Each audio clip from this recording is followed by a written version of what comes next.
If fighting was a god, I would worship him.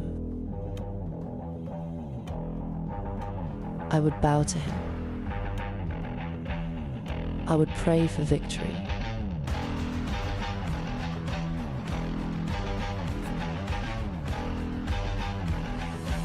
For he only grants opportunities.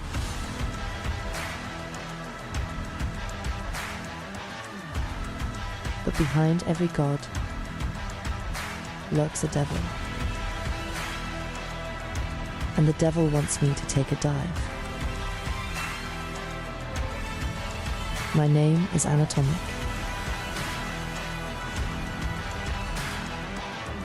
And this is how my legend was made.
When footsteps fall in eldritch hollows, and spectres flee into the shadows, that is the time when horror's heroes abound, culling the ghouls that go bump in the night.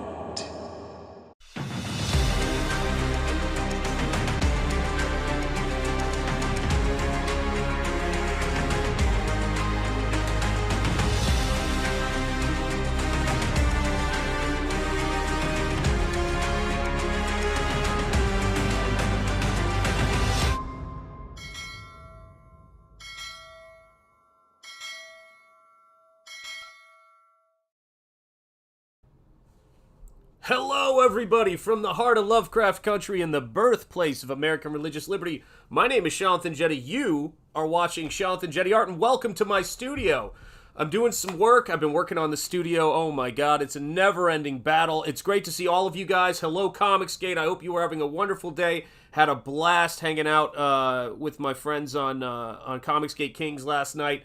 Drawing Conan the Barbarian. Of course, now I have a sketch I've got to make sure I resolve and get out the door to the fine gentleman who won it at the auction. So I want to make sure I get this thing tip-top and hang out and talk to you guys about all of the exciting things going on, as always. And catch you guys up on what's happening. Shoot the bull, chew the fat, or as my brother Rocky does, shoot the fat, which I'm not sure exactly how that works, but that's why he's an innovator. Lots of stuff going on with the studio. I'm going to give you guys a quick glimpse of that. So I got some new posters. I don't know if you guys can see those. There we are. Got some new posters or prints for the wall there. Let me see if I can get that to go into focus. What a nightmare. Oh, what a nightmare. Can I get it to not focus on this is the real question. Let's see. There we go. You guys can see the pile of humanity. Had to get some nice vintage retro posters going on up in this place. And let me zoom that out just a little bit so you guys can see a little bit more of what goes on in the madness that is this studio. So yeah, so I've been working on this, working on SPRINGBALL today, getting that layout together. Hail Paulus Arts. Let me see who I've got in here first. Channel members. I just updated the channel member credits at the end of the show, so if you are a channel member, your name will be there. I got it up to date as of just before the show started. Mark's Music Obsession saying hello to Paulus Arts, a channel member now, OG. The oldest of OG, Stephen Rockwood Drawing is here, an artist as well. Go check out his YouTube channel. Let's see who else we've got. Amoral Fat, 40 ounce, an occasional channel member, on occasion. But we're glad to see you here, Amoral Fat, 40 ounce. Let me see who else I've got here. The All-Seeing Ian just said, I love that, the All-Seeing Eye, that's great. I just finished your previous stream. Oh, nice. Is that Celtic? Love that. Beautiful.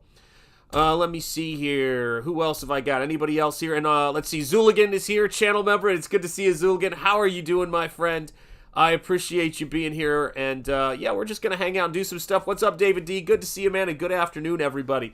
I always think it's a good idea to do these streams. And one of the things I've been talking with you guys about a lot lately is if you're not subscribed to this channel, subscribe. If you're watching on X, hello. What's up, Benjamin Soto? It's good to see you, my friend. I hope you are well. One of the Halloween head comics. I love Halloween. We're going to talk monsters today because we got to talk monsters, got to talk Halloween. I'm excited. I'm already in that state of mind as if I ever leave anyway. But yeah, man, I am going on 22 months for me, my brother. That is awesome, Mark. You know what's so great about it is that when I see you guys in the chat and I see you guys hanging out and after we've spent this much time together, I can't imagine what it was like before you guys got here. And that's one of the fun things about YouTube. And I've known people for so long now that I don't even remember how exactly we met. I'm just glad we did. And, you know, there's so much cool stuff going on. So many things I'm excited about that I have been doing a terrible job of sleeping lately. I mean, I've been just working all night on things, whether it's SPRINGBALL, Nosfero, or the painting commission I'm working on. And sometimes I think it's easy to get sucked into, for me as an introvert anyway, to kind of go, all right, shelter in place. I can't do this. I need a break. You know, I can't stream. And I just am trying to be ruthless with myself and say, get out there and do stuff because there's so much to talk about.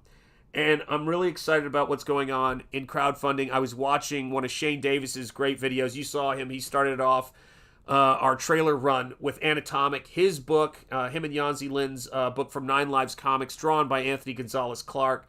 beautiful work. If you haven't checked it out, check it out. Yeah, just don't sleep at all. That is my solution.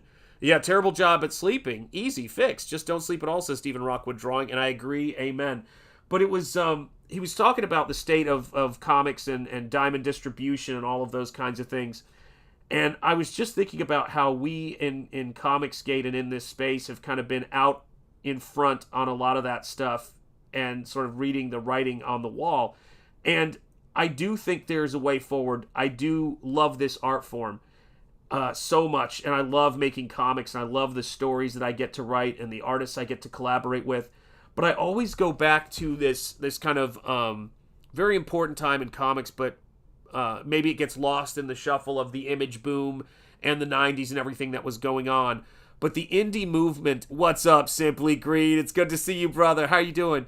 But the indie movement that involved things like Love and Rockets, The Rocketeer, and Teenage Mutant Ninja Turtles, and even especially things like, to me, Cerebus.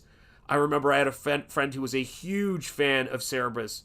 And looking at that kind of stuff and thinking about how those things had such an enormous impact on comics and where things went. And it was always the indie scene throughout the history of comics. And when I say independent scene, actually, I don't know if I'm really wild about that word, because it's got so many weird things associated with it now.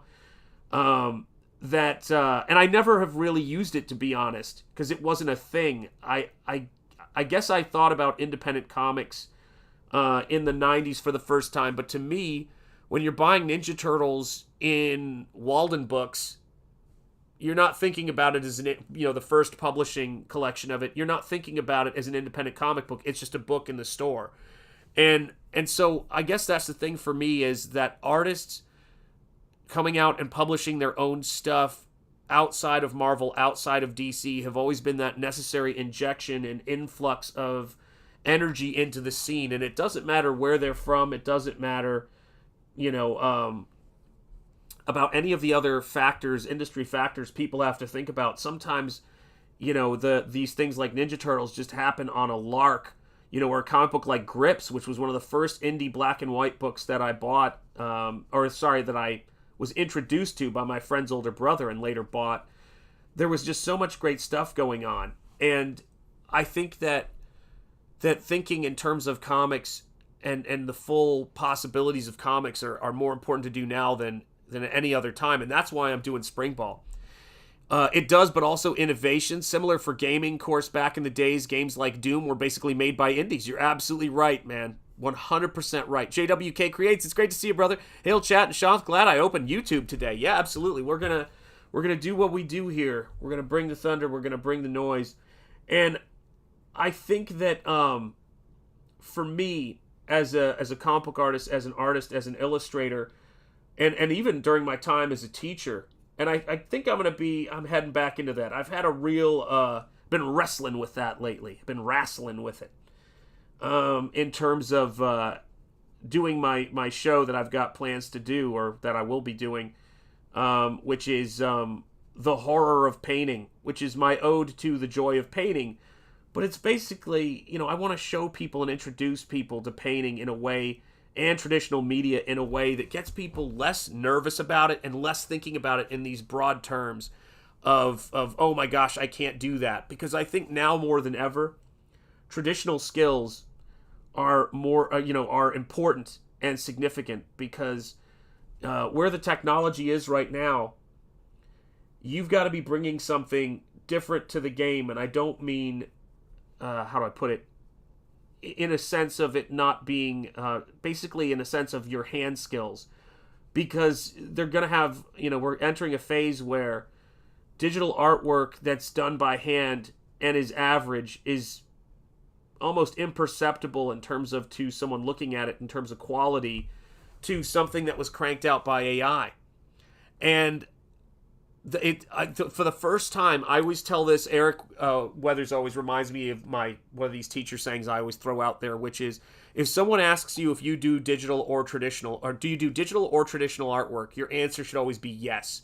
You should know both. I couldn't do what I'm doing right now if I didn't know both. From the thumbnail to everything, I'm a one-man operation when I launch these things. editing trailers, I use a ton of that technology. But what I'm applying to it are the fine motor skills and things that I've been able to pick up from doing this kind of work. And the other thing about it that's interesting for you guys as artists is the more we have to promote and do things, online, the more time we spend staring at a screen. And the more time I think everyone is spending staring at a screen, including now, which I thank you for. But I want to spend some time with you guys when you're staring at this screen, showing you things that aren't on the screen and bringing everything down to a stop, bringing everything down to kind of a still, cool hangout, which is why I started thinking when I was doing the stream and working on my studio, I need to put some time into it because I want to invite you guys into my studio more. I want to take you guys around and show you the books I have and the things that are going on because that's what some of my favorite stuff is. And yeah, I want to make sure I'm promoting books like all of the ones that are linked at the bottom of this, at the description of this video. I've got a list of independent books to back, and I also have them as trailers at the start of the show. Most importantly, for my standpoint, SPRINGBALL and Nosfero. Because there's no doubt in my mind we're making great work, and we're making some of the best work that we've ever made. And we're making interesting work. There's nobody... the craziest thing about working on SPRINGBALL and working on Nosfero is frequently reminding myself that I don't answer to anybody in terms of, oh, you can't do this and you can't do that. And that was the strength not only in comics, but in film, where you had studios like Hammer Films coming out and making horror movies when all of the big American studios were kind of trying to figure out what they were doing. Hammer came in and said, we're going to make straight to the audience, grab you by the throat, sexy, cool, Technicolor horror movies. And they left a legacy behind with that, and that's exactly what I want to do with the things I'm doing. Nosfero is a love letter to Hammer horror films, and everything I love about Halloween, frankly, everything I do is a love letter to Halloween.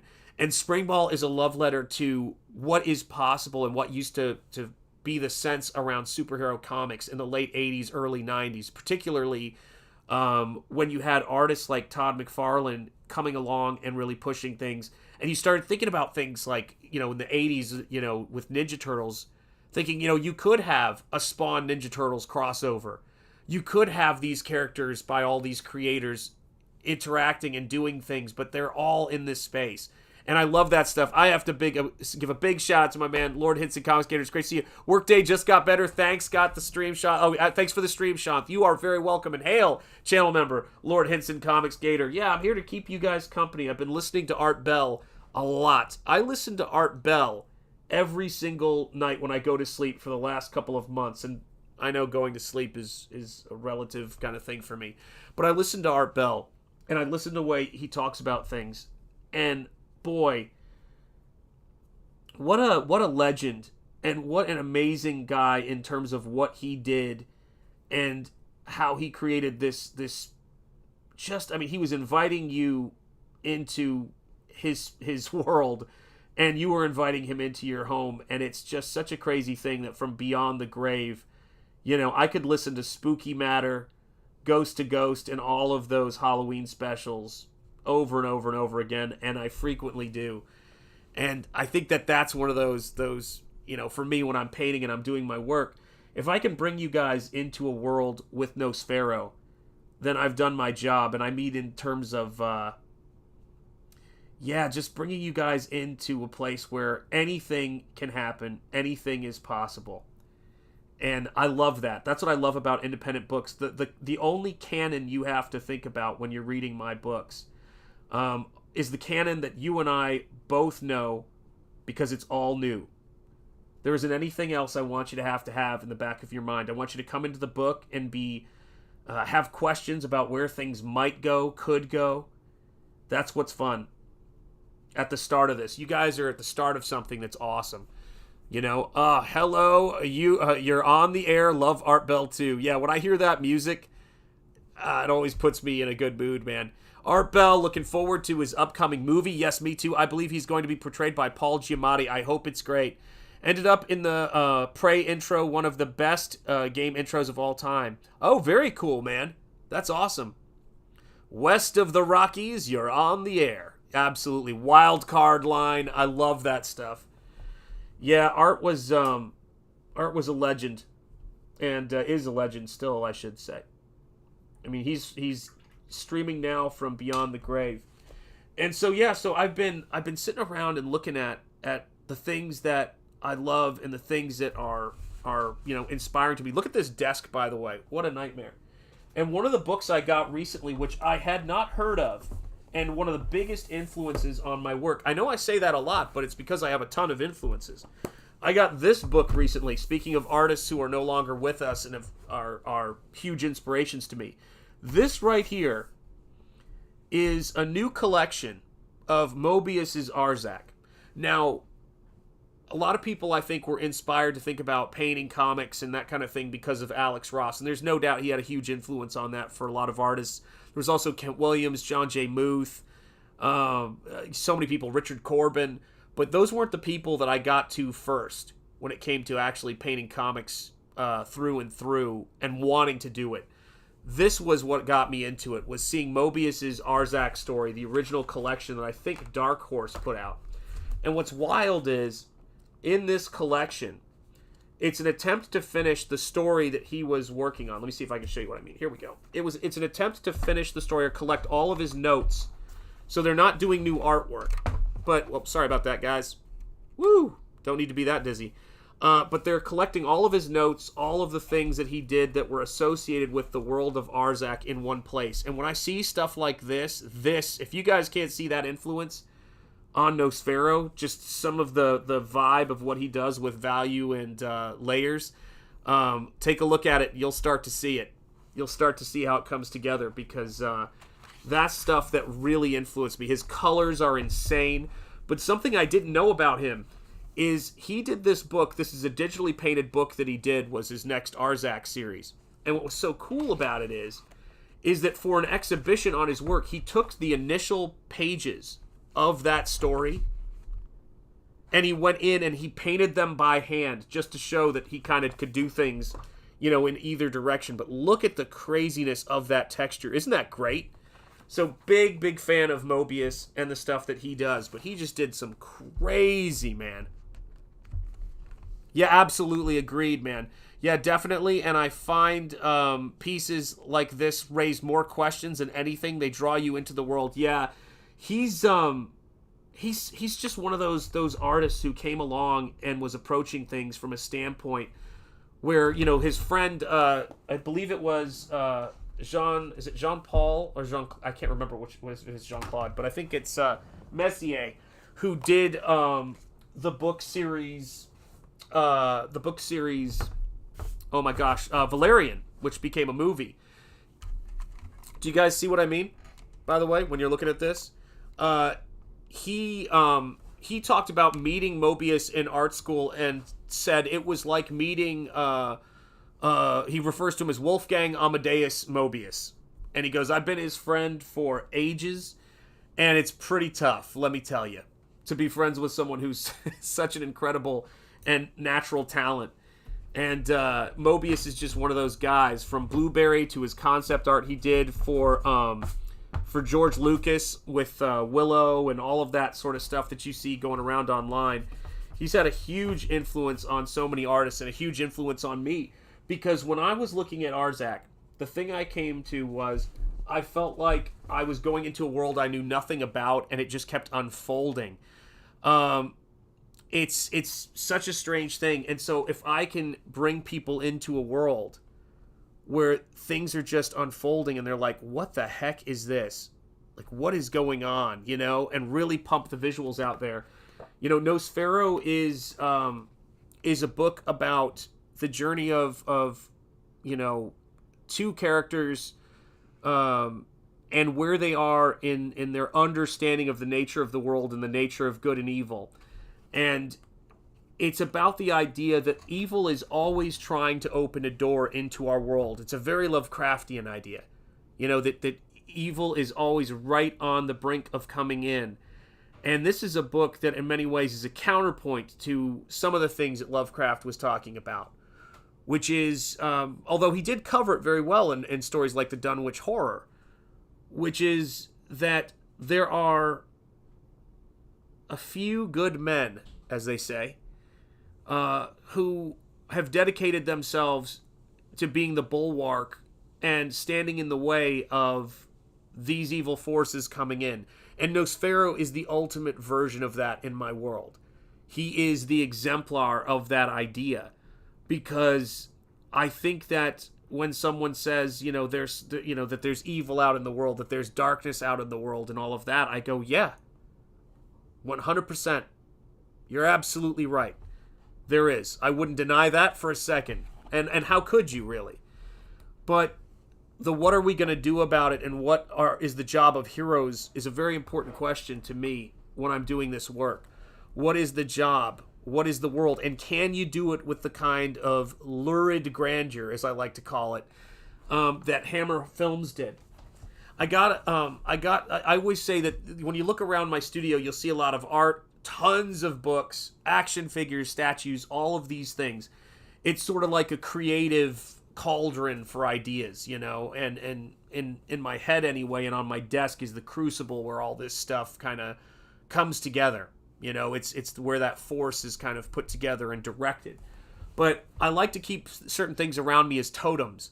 And I got a new action figure the other day from NECA that comes with something that is great and is a huge inspiration. I'm just going to start an avalanche for Nosfero. He's actually one of the primary influences for Nosfero. The late, great, the gentleman of horror, Peter Cushing as Van Helsing. And if you're not a fan, I don't know what to tell you if you're not a fan of Peter Cushing, let alone a fan of Peter Cushing's Van Helsing. But when I saw this thing, that they were going to make something to honor Peter Cushing, I was over the moon, because I got into Hammer Horror because my friend, a really good friend of mine and a YouTuber, a terrific guy named Michael King of The Choice Voice, is a huge advocate for the Hammer Horror movies, and he introduced me to it. And he said when he was a kid growing up, I think it was in Oklahoma if I'm not mistaken, it could have been Kansas, I can't remember, but when he was growing up, he saw Peter Cushing. Yeah, August Derleth, yes, absolutely helped bring that hope, hero aspect to Lovecraft's nihilism. Yeah, you're absolutely right. There's so many, this is the crazy thing, there are so many authors. I've been looking at, gosh, guys, sorry if I'm a little overexcited today. But I'm overexcited all the time, so I can't really be sorry. That'd be disingenuous, because I'm not going to change. I've tried; it doesn't work. I was looking at Margaret Brundage, who just did these incredible Weird Tales covers, and I recently got a book on Margaret Brundage. And I had seen her stuff, but she had done these kind of very lurid, bright, crazy colored covers, right, for Weird Tales. And the thing that really got me about it was that in looking at the covers of Weird Tales that she illustrated, the names of people contributing to Weird Tales, it just blows your mind. It's like, this month, Robert E. Howard, H.P. Lovecraft, and you're like, really? That's where this stuff comes from. And I always want to be in the place where I'm around the artists who are the most passionate and most motivated about doing things and making work that is just trying to be an exemplar of excellence and independence. And that's for me as everything. And so when I'm hanging out with folks and talking about this kind of stuff, it's inspiring. And when I'm hanging out with you guys, it's inspiring, because this was not something I would have thought was possible. And it's not, again, for lack of experience and lack of experience with, with the industry and frustrations and setbacks. Like, I'm not green, thank God. And I come at this with the same attitude I've been coming at things for almost 50 years now. What's up, Rocky? Speaking of people who would know that, who's known me for 30 plus years now, Rocky, my brother, is here. It's great to see you, man. How are you doing, man? How are you doing? But it's the strangest thing, because I like that world of horror, and I like that world of fantasy and myth. I've been, because of Dale Keown, I'm looking at you, Dale, wherever you are. I blame Dale. I've also been re-engaging with another big influence on me and my work, the great Ray Harryhausen. Now, I don't know why we were talking about Ray Harryhausen on stream, but I forget what stream I was on. It might have been on John's stream, but I can't remember. But we brought up Ray Harryhausen, and him and I were just talking about Ray Harryhausen, and I said, well, Dale, I've got this poster. Old Man Henderson is the Mirror of August. Wow, jeez. Look at that. Man, I tell you what,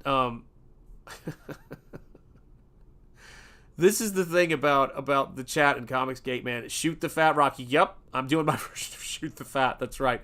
Well, I don't have to go very far to shoot the fat. I've definitely got my share, let me tell you. But it's an interesting, for me as an artist and as someone who's enjoys looking at this stuff and reading this stuff, as positive as I am, it doesn't come out of, everything was easy. It's the fact that there are artists like Lovecraft. That's why I'm drawn to horror, I think. Good horror, or I should say even great horror, to put it more specifically, is because it deals with things forthrightly. And it deals with, in terms of Lovecraft does not write naively. There's nothing, I either want horror to be about the beautiful atmospherics of, the 1930s and those beautiful posters and those breathtaking films. But for me, somewhere between the 1922 Nosferatu and the 2024 Nosferatu is where I live. Somewhere in there is Peter Cushing, Jack Asher and his beautiful lighting, Terrence Fisher and his beautiful directing of those films. It's this idea of a rich sort of Technicolor. Shanth invented shooting the fat. I did not. Lies. So yeah, I was looking at SPRINGBALL today as I was working on it, and I just copied a whole page and I brought it over into another file in Photoshop, and I hit it with dust and scratches because I wanted to just blow out the lines and look at the color. And I was like, there's some more room for some crazy color in here, in with the drawing, and I want to make sure that I dial that up a little bit because I like the color.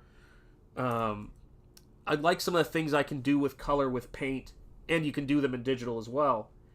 And I want to just make sure that I'm bringing that kind of beautiful Moo Crew, Steve Oliff, kind of fun, vibrant comic color, because I love comics. I love comics unabashedly, and I don't think that there's I don't think comics should ever be ashamed to be comics. And I remember I talked to people about comics and the making of comics when I was in my 20s, and my mentor and a lot of professionals and artists and folks in the industry. And it seemed to me there got to be a point where people wanted, and you could kind of see the end result of it in terms of for comics, where people wanted comics to be like film. And they kept on, as if the best thing a comic could be is to be more like cinema. And I would agree with the terminology that the French use to describe comics in bande dessinée as the ninth art. It's its own artwork. It's its own form of art. And Shane kind of alluded to that last night on Kings when he was saying he was talking to an editor and she didn't even know what an inset panel was. And he was going like, she had no idea what was going on in the form, and she started saying she was describing everything as frames. She was using the language, I believe it was frames. Someone can go back and check tape. She was using the language of cinema. Well, I love cinema. I love movies. Movies are one of my favorite art forms in the world because I don't do them. And anything you do becomes work. But I love comics. It's Courtney's, oh my God, Courtney's Fellowship of Oddballs. It's great to see you. Thank you so much. I appreciate that, Courtney. Oh, that looks beautiful. Hi, chat. Hi, Courtney. Yeah. Now I will be watching Cushing Hammer films as Van Helsing. Yes, you will love them. You will absolutely love them. But I don't feel like I look at those Steve Ditko early issues and Stan Lee early issues of Spider-Man, and the crazy things happening with the balloons and the fact that you could do all of this crazy stuff. And I go, let's have it, man. Let's do that. Let's get crazy, as Bob Ross would say. Let's go for it. And so I'm just like, where could this go? Maybe the painting should break here and it should open up here. And what are the possibilities, man? Incense panel. Yes, exactly. What's that? And why would you burn incense reading the incense panel? My God, I butchered that joke. I'm going to try that again, Jimmy the Lumberjack. Welcome, and I apologize on behalf of Shanth Enjeti Art. Incense panel. What's that? Why would I burn incense reading the book? Exactly. And it gets to be so frustrating. So now I remember what I was going to say, though. You helped me with this. So when you come in any given day on a chat and on a stream in Comicsgate, one of the things that I love is that people will be in the chat and they'll say things like, yeah, it's interesting. I love Lovecraft, but I also like, Clark Ashton Smith. And it's like, oh yeah, that's right. These are the actual fans, the actual people who deep dive into story, deep dive in comics, and where all those interesting comics at the comic shop and now on YouTube and Comicsgate are happening. I love that stuff. Yep, Mark, Hammer Horror, 100%. Hammer Horror is where it's at. So I watch documentaries. I watch documentaries on things like, I was watching a documentary on Bray Studios that I think was a bonus feature on the mega release that they did of Hammer Horror's, what's it called? Movie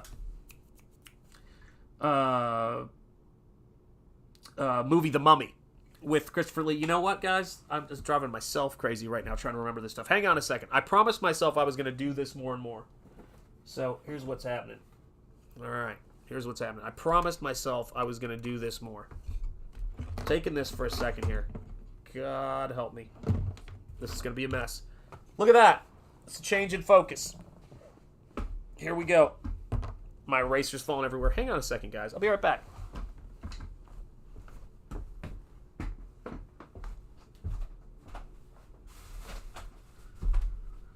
Well, in a sense, I mean, I'm here still, but let's grab some stuff. Where is it? So I'm going to start an avalanche probably, but that's all right. Sometimes you have to start an avalanche, don't you? Man, I love these new posters I got. I don't know if you guys can see those, but these two posters are canvas prints I got for in here are all a part of making. I'm going to bring you guys physically over here soon once I figure out how to work a gimbal. So here we go. All right, let's see what we got. I know there's more, but let's see what we got. All right, and I'm back. Was that weird? Oh my gosh, a $20 super chat from Michael Deacham. My God, came in like a wrecking ball. The arts are almost always created for an audience. The art itself, gosh, I'm sorry, my glasses, is a bridge. The creator and the audience meet at the bridge and share the experience of interest, emotion, beauty, even horror. The creative circle. Wow. $20 for some outstanding poetry there, Michael Deitcha. Thank you so much. God bless you and welcome. I'm going to have to send you some cheerleaders. Here you go, my friend.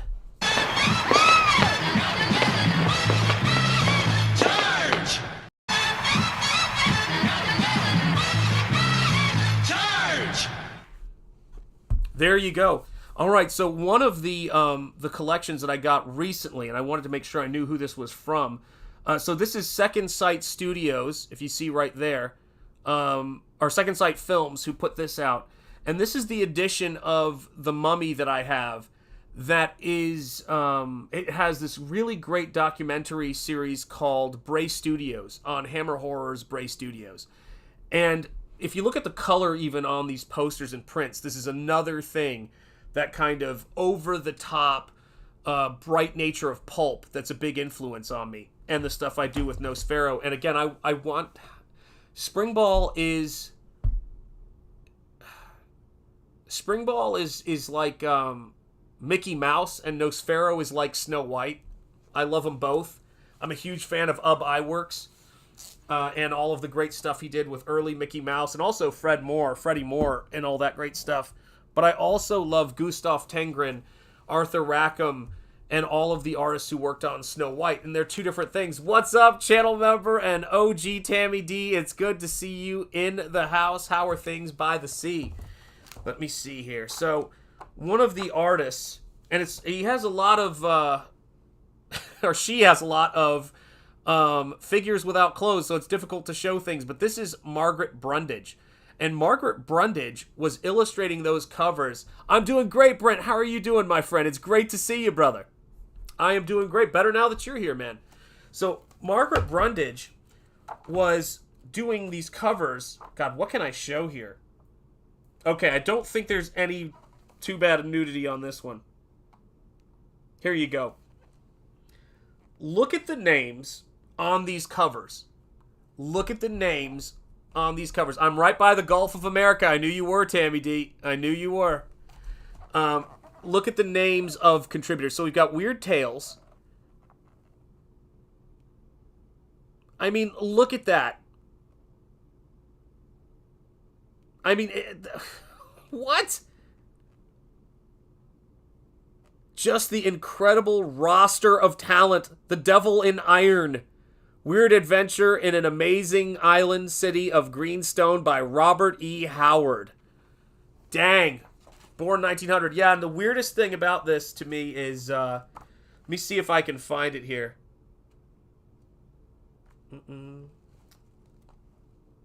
I think, if I'm not mistaken, maybe not. I'm trying to think of what year she passed away. She was doing some incredible work. Again, I have to be careful about what I show because she was something else, as as people in Pennsylvania would say. I love this. Dave Stevens did a tribute to this. There's the NRA logo in the corner of Weird Tales, which is wild. He did that with the Rocketeer Adventures. But look at this. Look at just the craziness of this artwork. 76, the year I was born. That's what I thought. Do you know what day it was? What day was she born, Amoral Fat 40 ounce? Or sorry, what day she died, I think it was. I forget what, I think it was in June or April, or I think it was in June or July anyway. But I was just thinking about it. It was a couple of months before I was born in 76. Yep, oh yeah. She was, in fact, H.P. Lovecraft, I believe, wrote a story complaining about, or someone else wrote in complaining about her work, saying, why do we have to show all these? April 6th, there it is. Oh, nice. But yeah, H.P. Lovecraft, short stories, Robert E. Howard, working on this stuff.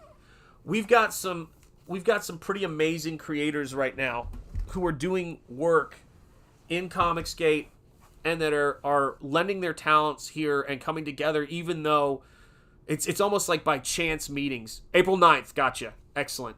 Yeah, and I just think that's where this stuff has always happened. That's what, like, what did Los Bros, the brothers Hernandez, that's right, happy 249th. Oh, absolutely. I'm a bicentennial baby, Tammy. I'm a bicentennial baby, so whenever I want to know how old the country is, I just add 200 years to my, my age, and that's exactly when the country, how old the country is. So I'll be turning 50 right after our 250th. If I'm doing that math, yeah, right after our 250th, which is unbelievable. Because I did not think I would still be around by now. Craziness. My misspent youth. So, let's bring this bad boy back. And I'm going to make some noise here, because to get this in place is going to be a nightmare. But that's what, sorry folks. It's always a little bit crazy here. But that's the stuff that anyway gets me excited as an artist. I look at that stuff and I go, yes, there's Diamond, and I dealt with Diamond when I was doing Springball originally the first time, those early 2000 issues of Springball. There's Diamond, there's, Youngin. I know, Mark. I know I'm young. Shanth will be turning old 10 years ago, yes. Steven, stop. Anthony Gonzalez Clark, my man, what's up? It's good to see you, brother. How you doing? It was great hearing from you this morning, by the way. Guys, if you have not checked out Anthony Gonzalez Clark's work on Annatomic, do check it out. The link is in the description. I think it's the first link in the support independent creators section. So do check it out. Stop feeling old, Tammy. Stop feeling old. Don't do it. It's not worth it. It's surround yourself with art. Surround yourself with creativity, and surround yourself with people who are who take it seriously, but also know how to laugh and know how to have a good time and know how to get together. And that's the thing about, I'm a late 68 model, December 10th. I like it. I like it, Mark's Music Obsession. You got me about a couple of years. And so when I look at Weird Tales, for example, and I go, this is a book that was going to the audience and meeting the audience, as Michael Deitch has said so incredibly well, where they were. Star Trek, Twilight Zone, all of those things. It's when you lose sight about the simplicity of the job that things get confusing. But the job is actually incredibly complicated and incredibly simple. Make magic and entertain people. Get skill. Improve that skill. If you have a gift for creativity and for creating things, channel everything you have into your work, put it in front of people, and tell people you need their support and you want them to back it and to support you. And so that's the biggest thing I struggle with sometimes to remember to do on stream. If you have not backed Springball, if you have not backed Nosfero the Crypt Walker's Second Chance, which is going to be wrapping up soon, make sure you get over there and back those books. I need your support. I think they're beautiful work, and I know you're going to enjoy them. I think you're going to love them. So do check it out. Linz, it's good to see you. Welcome, welcome, welcome. Geez, I came here to be inspired, not depressed by how old we are. Well, sorry. If you want to be depressed about how old we are, I'm just a phone call away. That's what you got to do. Nice shirt. What shirt? Oh, is this the Made with Liberty in the USA shirt? Yep. Love this shirt. David, did you say you have this shirt? I can't remember if you said you have this shirt. So, the link to my TeePublic store is there, where my design for the logo you see that says Made with Liberty in the USA, which is on all of my stuff. I put stickers on everything I send out, including my auction pieces. Where the heck are they? Where in the heck are they? Shoot, I had them around here somewhere. Now I'm feeling old. I don't know where the heck I put them. But anyway, I always put stickers on my stuff. The Made with Liberty in the USA sticker. And I have it on shirts. I have it on everything. I bought that shirt twice. I thought you did. Me too, man. Yeah, I love that shirt because it takes one of the early illustrations. What's up, Rachel Brinkley? It's good to see you. How are you doing? Common Linz, tell us how young you... Oh, come on, Linz. Tell us how young you are. Oh, man. Here we go. Yeah, that shirt takes one of the initial etchings and engravings of the Statue of Liberty when they had just the hand and the torch and were taking it around on tour for people to see. And so I took that and I used that as the symbol for the Made with Liberty in the USA, and I love it. I love that shirt because I love this country and I love being able to do what I do, in no small part due to the fact that I have the liberties that I have. And it's to me, that's the biggest thing that drew me in to what we're doing here and what we're doing in Comicsgate, which was the non-negotiable that artists should be able to, and people in general should be able to support what they like, back what they like, and most importantly, artists should be able to make work, explore ideas, and push boundaries without fear of being, pushed out of and losing their livelihood. And that's why we're here. We're here because so many of us are here because we were in a situation where we could not freely express the stuff that we wanted to express or do the work we wanted to do, which is non-controversial, which was not coming into the work, without fear of repercussions for wrongthink. And it's cost so many people so much, and we can't be a part of that. We can't let that happen. and the way to fight for that stuff, and the way Tammy D celebrating 22 months of membership. Wahoo! Love what you're doing, Shanth. Cannot wait for Spring Ball. I cannot wait to get it for you. Here's some cheerleaders. I'm going to come back to that. Hang on. Charge!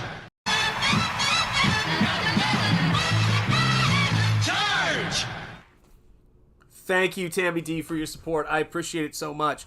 When you guys come in here and you guys back Spring Ball, Terminal Monstrosity, my book that is just a really great, fun, crazy superhero book that I describe as Evil Dead meets Spider-Man. It's just off the wall, balls to the wall, some would say, Spring Ball. And Nosfero the Crypt Walker, a beautifully hand-painted, handcrafted comic book made here, right here, in this room for all of you folks. You are taking a stand against independence, or against the people fighting for against independence. You're taking a stand for independence and against people who are censorious and authoritarian and don't want creativity to be free and don't think you have a right to be inspired and want to get in between you and your relationship with artists. And that is a very strange thing. So it is a very powerful, very positive, very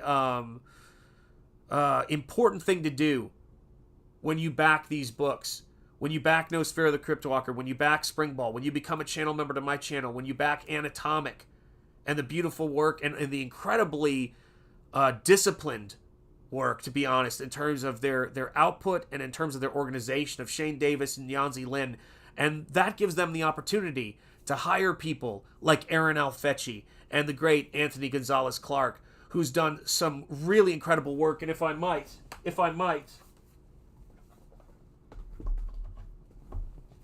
and when I say if I might, I mean that. There's always a chance I could fall right out of this chair. And you could say I was here to see it. I was here to see Shanth fall out of his chair to his death. When you support these folks, guys, when you support these folks, you are supporting great books. Now, I got this book. I am glad I am my own artist along with being a storyteller. Absolutely. It's a great thing. And yeah, guys, we're almost backed. Spring Ball is at 594 backers. B backer 595. We're almost to 600, man. I still say a Spring Ball paddle ball. I agree with that. It absolutely is. It is warm. It's a warm one today. 86 feels like 106. My God, that's craziness. So I have here Joe Frankenstein, Part 1, Part 2, and Part 3, The Eye of Ra. And so I just got these the other day.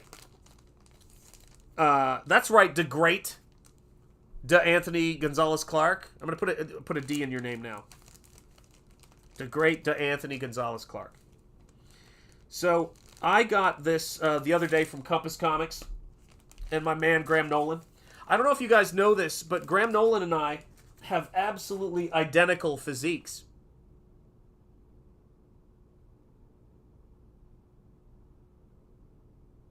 It's not true. I can't lie to you. It's not true. But if you don't know Anthony Gonzalez Clark's work, I wish I wasn't getting a reflection on this. It's beautiful, haunting, vivid, and lurid as these characters skip across rooftops. This is what Joe Frankenstein 3 has. And this is what he's already shown. Anthony Gonzalez Clark has already shown this in the world of Inglorious Rex, but he is dialing it up for the Annatomic prequel, which is live right now, and it's the first link in my Support Independent Creators. So when you're done supporting Spring Ball, when you're done backing Nosfero, check out books like Annatomic by Anthony Gonzalez Clark, because you're going to see stuff in there. You're going to see action. You're going to have the kind of immersive experience. You're going to travel to Egypt in the case of Joe Frankenstein, and you're going to travel to the arena with Annatomic as she has to make one of the most difficult calls in her early beginning career as a fighter, whether or not to throw a fight with promises of monetary gain when fighting is your entire life. And that is what makes that book so exciting. By the way, I have to tell you, I absolutely love this face. I feel like I see... Wait a second.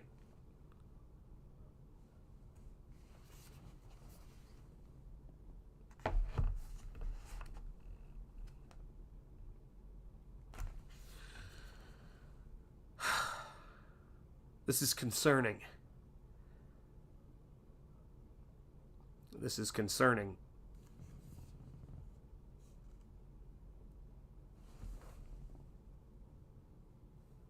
I'm not even turning my head to the side now. I'm done. What can I say? Based art department coming over from Katie did. Awesome. Change your stream settings so she can rate you next time. Guys, people have been trying to help me do that forever. I'm just terminally old. Nah, looks more like Cape, says Stephen Rockwood. But man, I love me some mummies. As you guys know, you just saw my Boris Karloff mummy poster over there. Katie Raid! Hell yeah, guys. Welcome, welcome, welcome. And hail Katie did.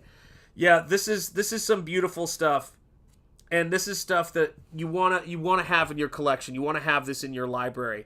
Graham's got a book, Escape from Monster Island. The link is in the description right now. Anthony Gonzalez-Clark has a book. The link is in the description. He's doing with Shane Davis, which is Annatomic. Welcome to the Arena. Guys, back these books. Springball, Nosfero. This is high-quality stuff. What's up, Krabby Patty? How are you doing? Katie Raid! I love seeing it. Shanth has a better hairline. God bless you. God bless you, Art and Times of Jay Ryan. You are loved here. You get an A for the day.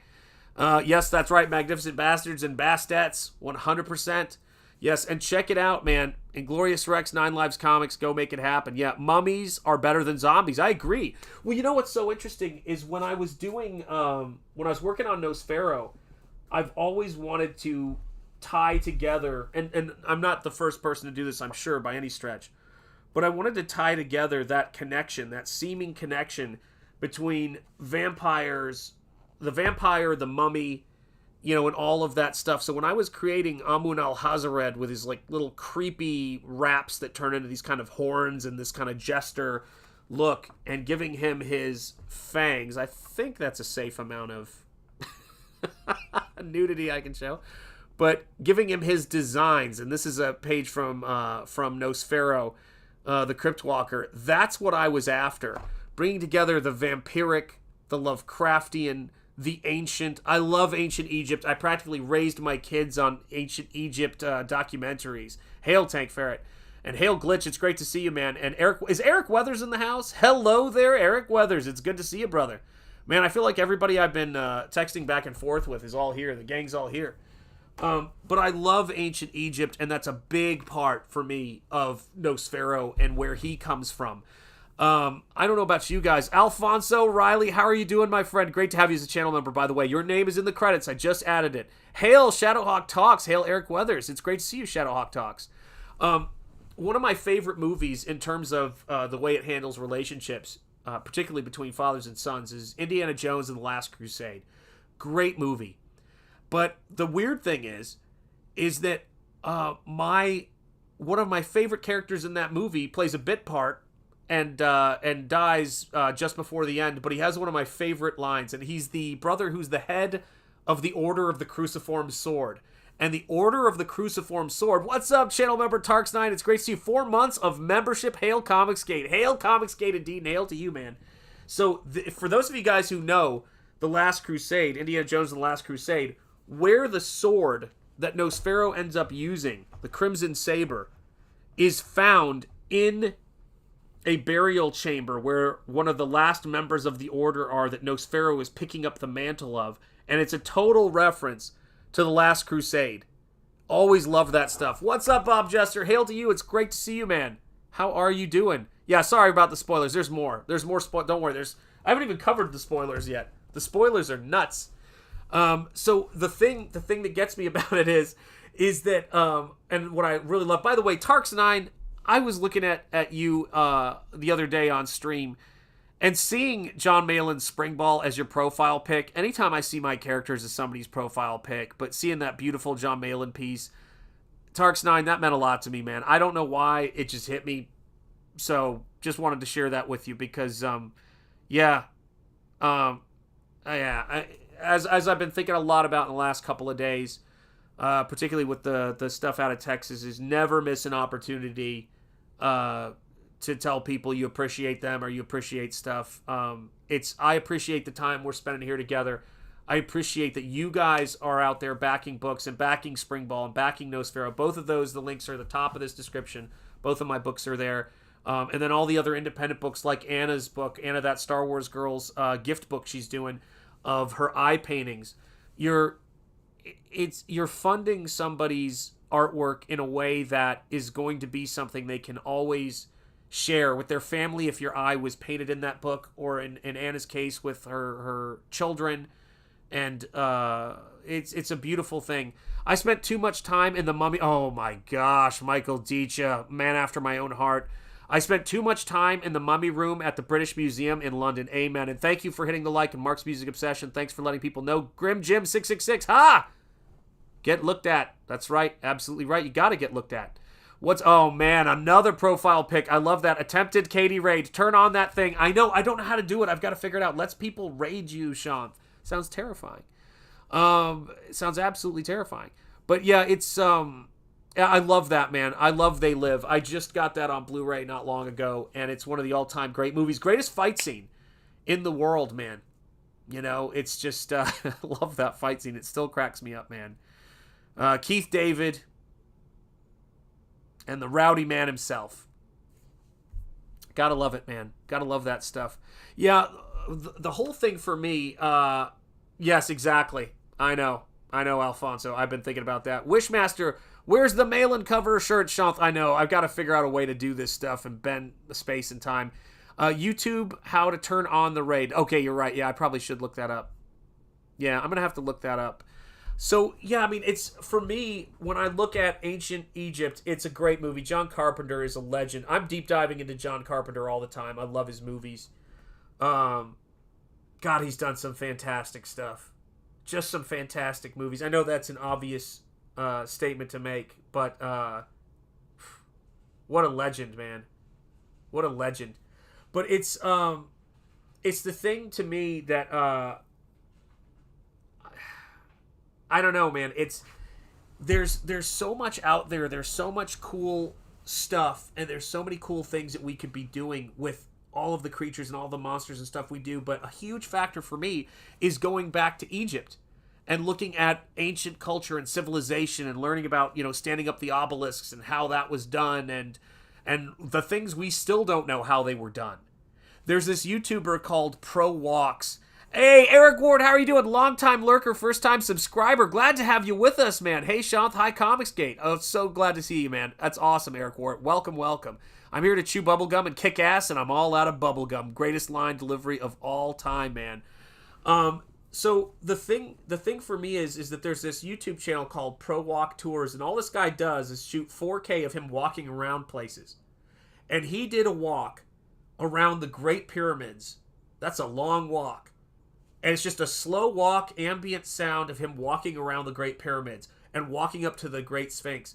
There is some incredible stuff, man. There's some incredible stuff out there, and I love that stuff. Springball right there, guys. There's the link on Indiegogo.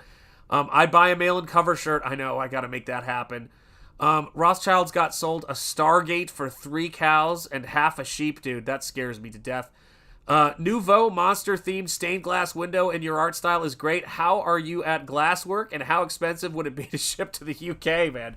Yeah, I love Art Nouveau. Alphonse Mucha is a huge influence on me. In fact, I'm going to start an avalanche. Brace yourselves. One of the biggest influences on my work is Alphonse Mucha, and this book right here has been an ongoing, yes, God bless Texas, 1,000 times. Amen, Tammy D.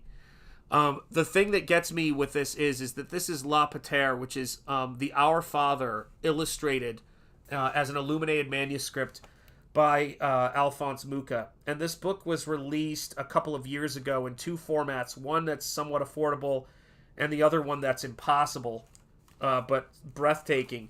And this is the kind of sketch work he did for... Eric, don't ask that question. Eric Weathers in the chat saying, how many art books do I need to buy? Dude, you don't even know. It's of the addictions you could have, it's not a bad one. So here we get the finish to Thy Kingdom Come, which is just beautiful, by the way. My God, is this beautiful. So here you get that. And then this is the sketch. The sketch. Look at this. This is another sketch, the value sketch. How good is this dude? And I miss, it's not about the thing about independent comics and making independent work is the independence is very important. You guys are our sword and shield when it comes to us being able to do this work. You guys backing these books, backing Springball, backing Nosfero, allows us to do this work. That's why I love to promote. Oh yeah, an art book addiction is the way to go. I knew you would, Art and Times of J. Ryan. I knew you would. But this is the stuff to where, take a look at, this was type I designed by hand for Nosfero, the logo for the word Nosfero. You can see Muka all over this stuff and that attention to craftsmanship, and there's not stopping. You know, when I get over to Springball, it's just crafted in a slightly different way, but it's meant to be something that feels like you are getting an independent comic. So if I can create these kinds of haunting, melting images with the great Eric Weathers, back Springball so Shanth can get more art books. My gosh. Listen, I can't tell you guys how much I want you to back Springball and Nosfero, and how honored I am that it becomes a book in your house, a book in your collection. And when you guys back all the different variations of it and all of those things, it warms my heart, man, because it's possible because of you guys. And you guys are making this kind of bizarre, amazing, magical, dreamlike, quality of storytelling come to life right here on the board. And I love it, man. I love what we're doing here. Oh my God. I spend a fair amount of time on these pages, and I'm always working on them simultaneously. So I've always got a couple of pages going, but the pages for book 2, and it's the same on Springball for that matter, the pages on book 2 are going to be much larger than the pages on book 1. And so this is me roughing in those pages. This is me roughing in and getting to the finishing stage of the cover for book 2, which is going to be a print for the campaign that is one of the possible prints for the campaign that's right now for the art edition of Nosfero. John, it's good to see you, brother. How are you doing, man? I look away for a second and John sneaks in. It's good to see you, brother. Yeah, we get started when you get here, man. But like, look at the scope, the scale. This is a character that's based on all of my Nosfero books have a core influence in the great silent films like Nosferatu, German expressionist films. And this character right here is influenced... how does that even work? I don't know how that works. Where's my channel #1 channel membership, Rocky? That's right. So this character right here is a reference to Der Golem. And I say he's a cross between Der Golem and Frank Frazetta's Death Dealer. And he is going to be an absolutely amazing, cool hero character.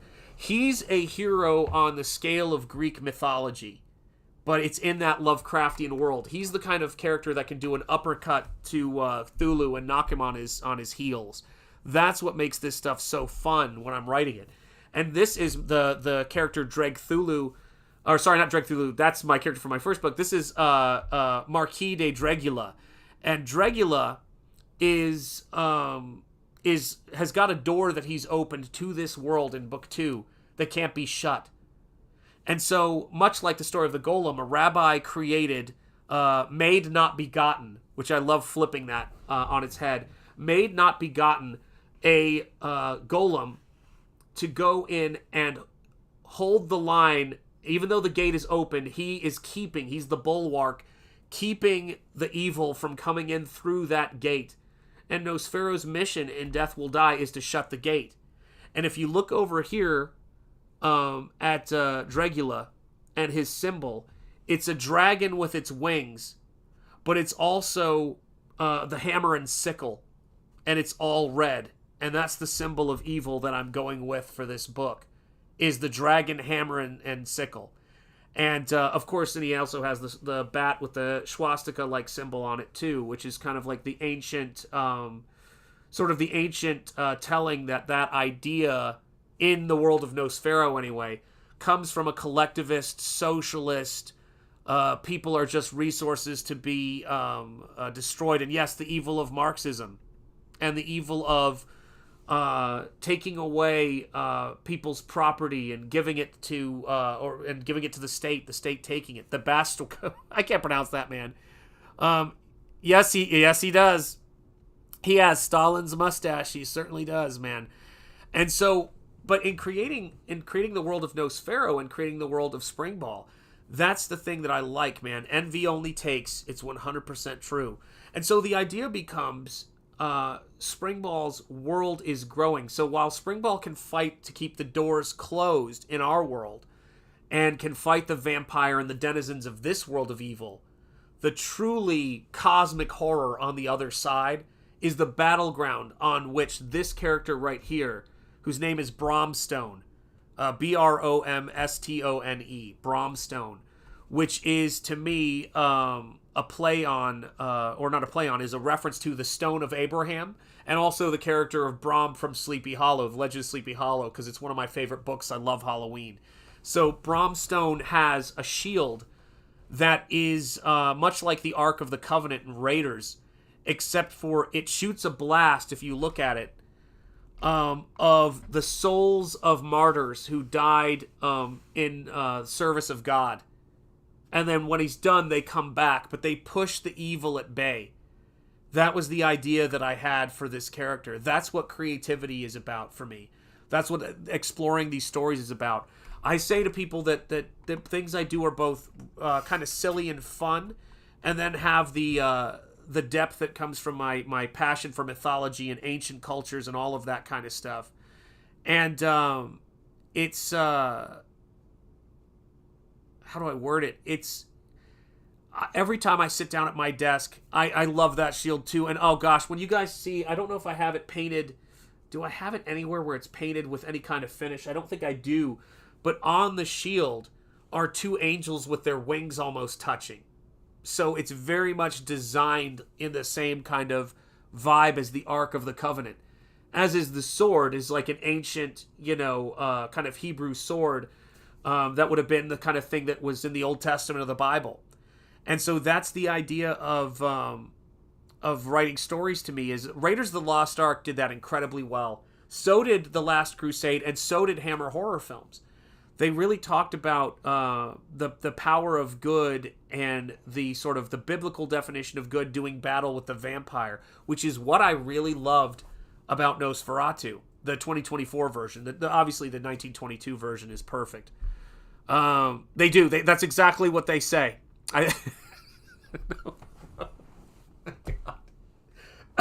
Oh, no. Someone's always going to get me once per chat. So my brother Eric may be watching, or he may have just popped in and said hello, done an Irish goodbye. You never know. You know I have a true lizard face under here somewhere. I got to break that out again. The next time I'm on Ballers, I'll try to remember to do that. But my man Eric Weathers, fellow Ninja Turtle fans, has a beautiful poster book that's available on his website. The link's in the description, battlebrickroad.com. This book and the comic book Battle Brick Road is a great read. So if you've got, I'd say it's a PG-13 read. Eric, correct me if it's, would you say it's PG or PG-13? Because G and PG have changed a lot during our lifetimes. There's nudity in Clash of the Titans, and it's a G-rated movie. So, but the thing about this poster book is I was invited to do a piece for this poster book that you can remove these posters, or you can keep them in the book. But this is my Battle Brick Road painting, and I have the original painting in this studio, and it's a beautiful reproduction. I mean, Eric's printer and him nailed, but it's got all of the characters from Battle Brick Road, and it's one of my favorite paintings I've done. And if you look at the tendrils, the metal, tendrils of terror that are coming into frame, they actually write Oz, ever so subtly. But just a great book, and to portray, Thea as a Valkyrie was so fun. Top G's love nudity, agreed. Agreed, Art and Times of J. Ryan. Agreed. It is not triple X Stephen Rockwood. Behave. My goodness. Stephen Rockwood is off the chain again.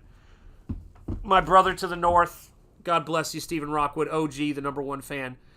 Let's see here. My first rated R film I saw as a kid was RoboCop. Mine too, Rachel. Mine was RoboCop too. RoboCop as well. Or no, was it? That was in the first one in the theater I saw. First one in the theater. First R-rated movie I saw might have been Beverly Hills Cop, but I can't remember. But the first one I saw in a theater was RoboCop, and that was an affecting experience for a kid to see, man. Okay, Shanth, I'll take that print. Absolutely, my friend. You know. Mark's music obsession knows, man. He's OG. He's in the house. He's on the scene. So yeah, man. I mean, that's the thing for me about. I was just talking about Comicsgate, and I was just talking about all of the cool stuff that's out there right now. Let me also do a little recap on that since I am. Let me move the camera down, or actually, I can tilt it too. Sorry for the wobble there. So we were just talking about Joe Frankenstein by Graham Nolan. And, of course, it's by, let me show you. There's cover 8. There's the glow-in-the-dark Graham Nolan cover. There's the Anthony Gonzalez Clark cover. Again, great artist, doing incredible work right now. And Joe Frankenstein is just a beautiful book, written and created by Graham Nolan and Chuck Dixon. And beautiful artwork throughout. If you like high adventure and if you like pulp throwbacks, it's Frankenstein, Joe Frankenstein, and he's kicking ass in ancient Egypt and all sorts of cool stuff going on. Battle Brick Road 2 was really good. Indeed it was.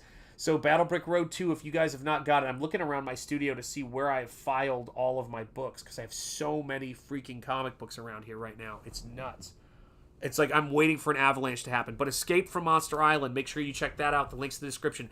CYBERFROG 3, Red Extermination. If you see that logo that's more blocky, that's actually the logo I designed for a trailer. And then I think Ethan's going to be using it as a mouse pad for CYBERFROG 3. And that was a lot of fun to do. And CYBERFROG 3 is just going to be cool. I just got Dark Harvest recently. Again, I don't know where it is. It's somewhere in these piles of books. But if you have not gotten it yet, CYBERFROG Dark Harvest is really cool. I did the trailer for that one, and it was haunting looking at that work. I had the whole book in high resolution in front of me. What's up, Spaceman? How are you doing? Or Dr. Specimen. Yes, thanks, the all-seeing Ian. Yeah, Battle Brick Road, I was an early adopter. So Eric Weathers, if you guys don't know, is, I think, the first full-time creative hire over at All Caps. And Eric is the co-creator of Battle Brick Road with Zeb Hatfield, and it is The Wizard of Oz meets action adventure, and it's just a great book. All the characters are completely reborn, but it's leaning into that myth, and it's beautifully written, beautifully illustrated by Eric Weathers, and it's a great collection of books. And you can get them right now on battlebrickroad.com. If I may be so bold, 134 people watching, 42 likes. If you have not liked the stream yet and you're watching over on X, pop over to YouTube, drop a like. Let YouTube know what time it is. I made this short trailer for Eric because I'm a big fan of the character of Scarecrow, but there are so many characters in this book I like. Hail the chat and the most... Oh, thank you, Chuck Reardon, the most inspiring guy in CG, Shanth Enjeti. Oh, man, I feel very inspired, and I'm inspired by all of you guys. Thank you. But here's a short trailer I made from one of my favorite characters in Battle Brick Road.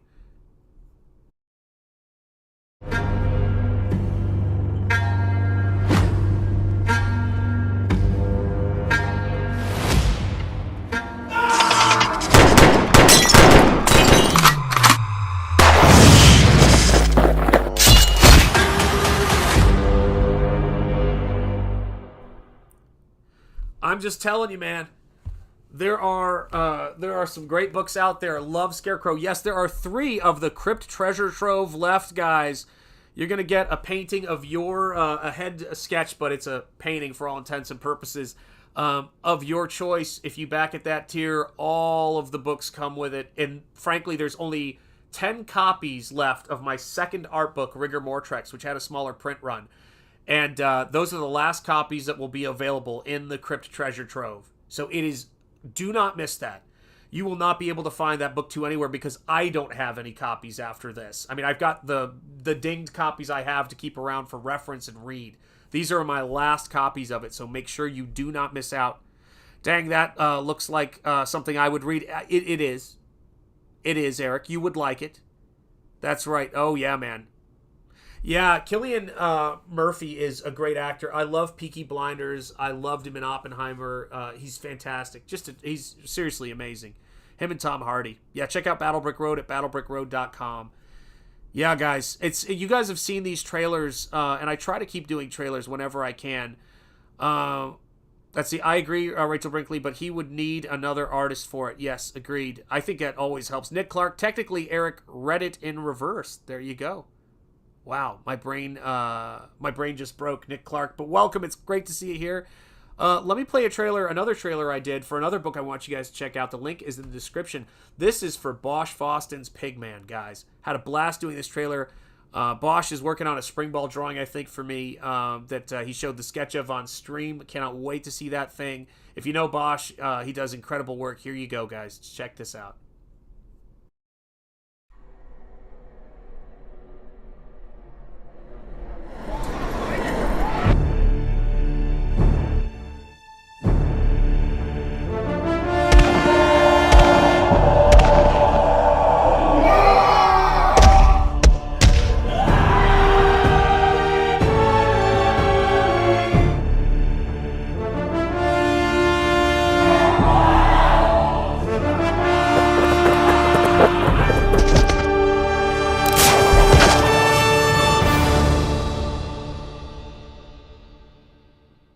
There you guys go.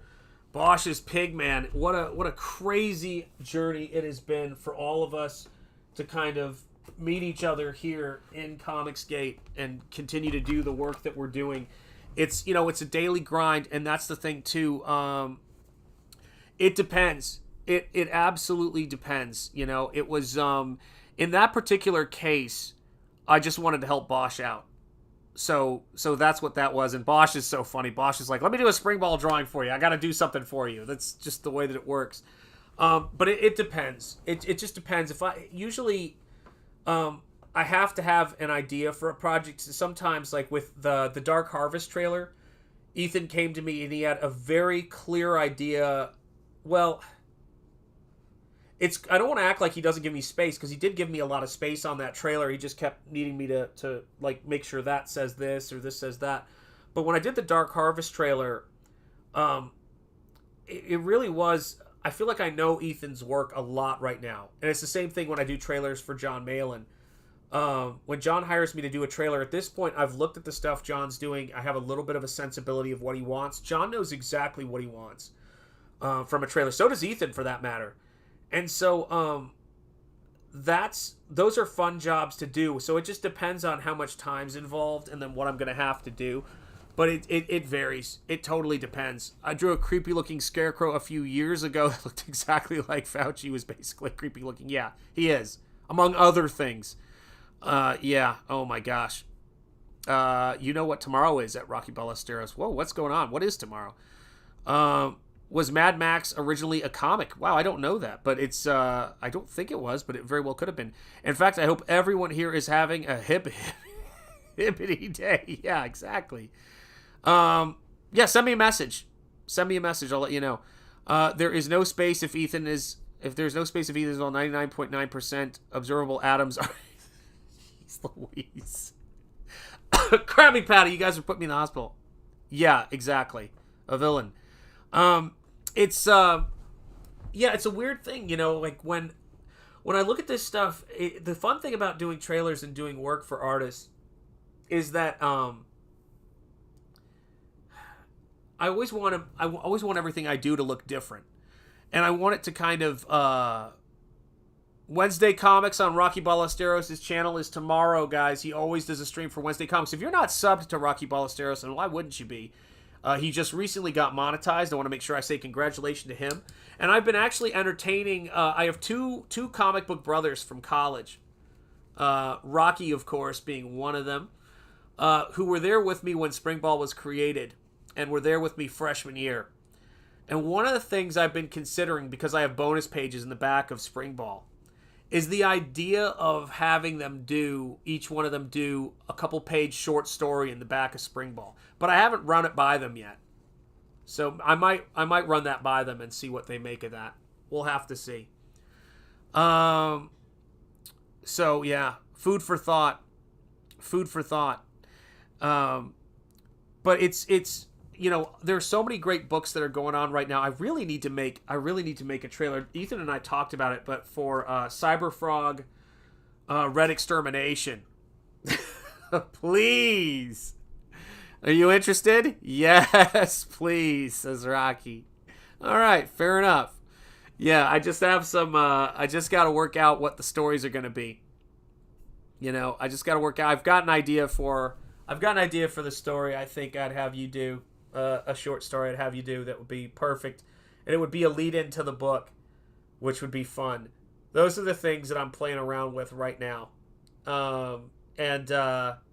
yeah, it's hard for me to imagine not having those two knuckleheads involved in Springball in some way.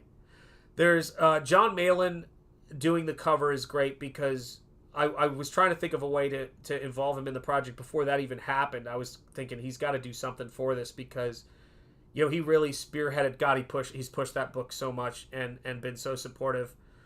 No, it won't be. Dude, until I see you do that kind of work, you can't get hired for that. Everybody thinks they can draw a nude figure until they try. It's a nightmare. You know that. I mean, you might be able to pull it off. I don't know. But yeah, I don't know. I'll have to see. Right now, Matt Martin's got it down. I know I've got that down. That's pretty much all I do. Yeah, man. Spring balls, says Hard Times J. Ryan. Yeah, I don't think I could get Rocky to do that story, man. Rocky's funny that way. I vote no on nude. Okay, don't worry, Linz. I got it sorted. Yeah, a denuded spring ball. That Malin cover on the black shirt would be awesome. Agreed. Love that Malin cover. Love that Malin cover. Maybe I'll put something together for TeePublic or something like that. I gotta talk. See, there's so many people in Comicsgate I gotta talk to. Springball 2 will have. No! I'm not gonna read that, Stephen Rockwood. Horrendous. Shame on you. Good Lord. Yeah, that's not in the cards for my art. Let me tell you that right now, in general. But yeah, I mean, it's. I was sitting around and I try when I'm writing stories. It's got to be like, what's the end of the story? Like, what's the end of the story? What's it about? K-pop junkie, what's up, Spring Ball? And indeed, I send you out, by the way, a hearty Jimin. You know, it has to be said. It has to be said, Jimin has to be said. Spring Ball 2, Ball Harder. You know what's so funny is that Die Hard 2 is one of my favorite Christmas movies because, all right, we got to take a moment to thank you. Oh, I'm glad you like the covers, Mark. I really am proud of those covers, and I haven't even detailed them finished yet, man. But this is the thing for me is that there is, believe me, full on Shanth, absolutely. Jimin always, Jimin for life. So here's the thing about Die Hard 2, and there are going to be some men in the chat who know what I'm talking about. And if you don't, here you go. Die Hard 2 has the single greatest sweater a man has ever worn in it. And it's the sweater that Bruce Willis wears in that movie. And I remember when I first saw that movie, I said, that is a damn cool looking sweater. I got to get me one of those. And I think Mrs. Enjetti has knit me a sweater like that. God bless her. And I've bought several, but let me tell you, it is a great sweater. It's also where I gained my affection for Zippo lighters as the Die Hard franchise, which is, of course, something that you don't get to use anymore once you quit smoking, and the tragedy of that I can't overstate. A pointless ending can be more of a letdown than a bad ending. You're absolutely right. Yep, absolutely right. Yeah, the endings of stories, yeah. I think about that a lot. Like, Springball is weird because Springball, by necessity of how the story's being structured, has to end on a cliffhanger. You should just start smoking again, says Stephen Rockwood. Always with the great advice. Stephen, you're going to get me killed.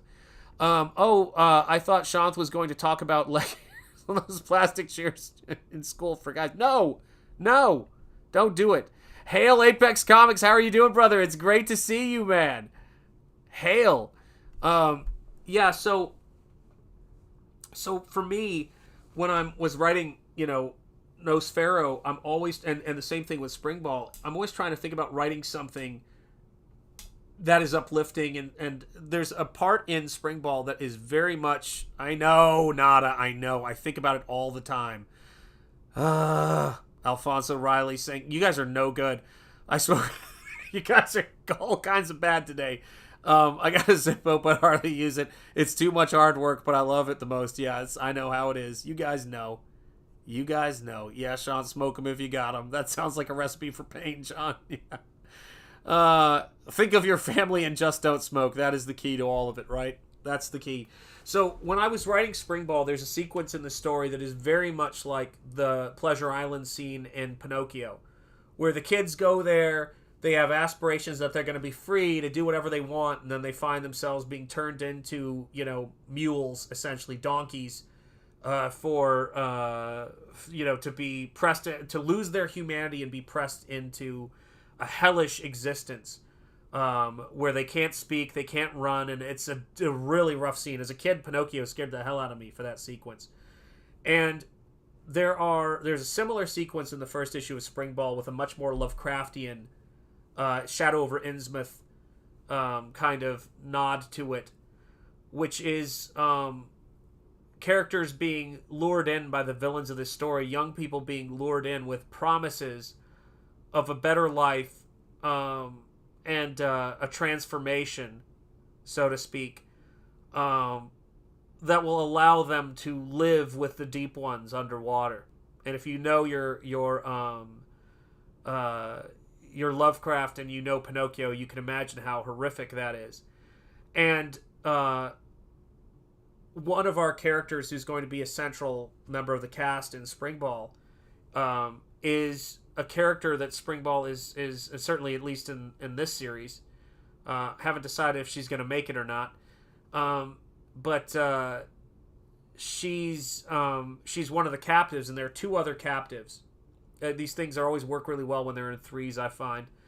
But there are these three young ladies who are teenagers who are, nihilistic, and I can honestly say that probably the kind of people I would have knocked around with when I was a kid. The folks that were in my group who were probably smoking from the time they were 12, like myself. And the thing about it is that one of the characters is Lampwick, is screw everybody, I know what's what, blah blah, and that fate is for that character. You do feel empathy for Lampwick, but Lampwick is a bit of a thug. Then you've got your Pinocchio character. Well, there's a character in the story who is, hangs out in that situation, is not very assertive, and who gets lured into the situation and has a rather, of course, a tragic fate, as is the case. And when I was writing this character, who only appears in 2 pages of the book, I mean, that's it. The thing that was... The character just kept coming back to me. Like, it's a tough scene, and it's basically, these characters are absorbed in a sense by this monster a la Thing. It's rough, man. And this character's face kept coming back to me, and the humanity of this character, and I came up with this idea for a story where I would explore a little bit of Spring Ball and a little bit of this character's day leading up to this part of the story. And that's the story that I want Rocky to do, is of this kid. And it's just a short little glimpse into this character. And how kids make mistakes, make bad choices, listen to the wrong people, and get in over their head. And Spring Ball as a character is very much about saving kids and saving young people, and obviously saving anybody who is... who's under threat, and certainly fighting against now these evil Lovecraftian creatures. Yeah, that's right, Rocky. There you go. It's